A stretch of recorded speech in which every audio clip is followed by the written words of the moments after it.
Where do you see your industry as services changed? And I feel like in the past couple of years, services become kind of an umbrella. There's everybody expects great service and everybody complains that it's crappy because of the way that the world is shifting to, right. And that affects every service industry. It affects my industry a lot. And where do you see in the future your department, how can you stay on top of that? Do you feel like there's something that you can do or that you are doing that keeps your department a world-class? For sure. It's a challenge every day, especially because we're not, we had this discussion today with my GM, actually, me and him, because we talked about going to Capitol Grill. You guys been there? No. Wonderful steak restaurant downtown. Wonderful. So amazing. Customer service is great, and you just love being there. They're so friendly and accommodating and everything. But your clientele, you're going in to have an amazing meal. You're going in to have a wonderful steak, to enjoy your meal. It's awesome. So you're there for a positive experience. And even if someone doesn't do a great job, you still got a great steak, and it was a great experience. There's something that you wanted. People are coming into a service department for any reason whatsoever. Most people they're cordial and can be happy, but you're coming in for something that you don't even want. Right. So we're already digging ourselves out of a hole to try and make someone happy, to bring them from here to here while spending a pretty good amount of their money.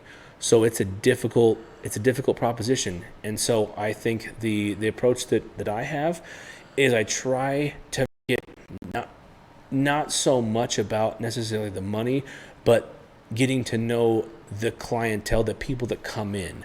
I know that your sister, I know your mom, and I'm like, hey, how is she doing? How's the legal office going? How's this? Motorcycles going pretty well? How is that? How's real estate? What's the latest property you acquired? Let's talk about that. And I'll go, okay, now what can I help you with on your car? I try to divert a little bit of attention from the negativity that they're coming in for to try to make it a better experience. And we always smile. I just tell, smiling goes a long way, and recognizing that someone's there. If someone has to stand there for 5 minutes doesn't sound like a long time, but it's an eternity if you're just waiting to be helped on. And you walk through the front door expecting service, and then you have to wait for 5 minutes? Yeah. Even though you're the fourth person in line way out in the parking lot, you can clearly see they're helping other people. Yep. I like to go out. One of my guys go out and just, hey, I'm sorry, we'll be right with you. We're just helping these people who got here before you. I promise we'll be there in just a minute. And then it kind of diffuses the situation coming in. And then when they come in, we just act accordingly in the same way. We try to know who they are, knowing their names. Knowing someone's name is very important.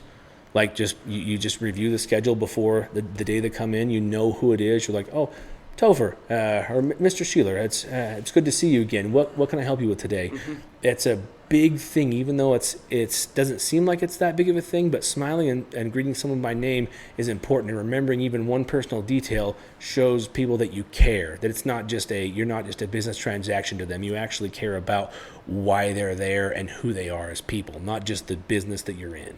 So I guess that's the only way I can think of to combat the growing service needs and the bad Yelp reviews, the bad Google reviews, whatever. And a lot of times I'll read Google reviews, and if they have merit, I call them. I'm like, I want to know what happened and try to fix it.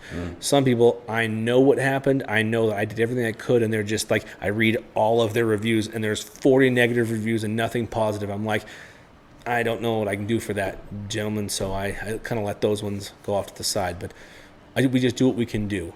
And it's a difficult challenge. It's an uphill battle, but it's what we have to do. I got to find something to make the service department shine above other service departments. And sometimes we do fantastic. Other times we fall on our face.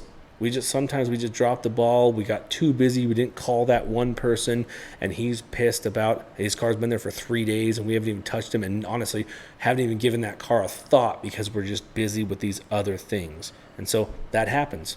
Yeah. And we just try to avoid that as best we can, but it's gonna happen as we go along in business. It just is. Sure.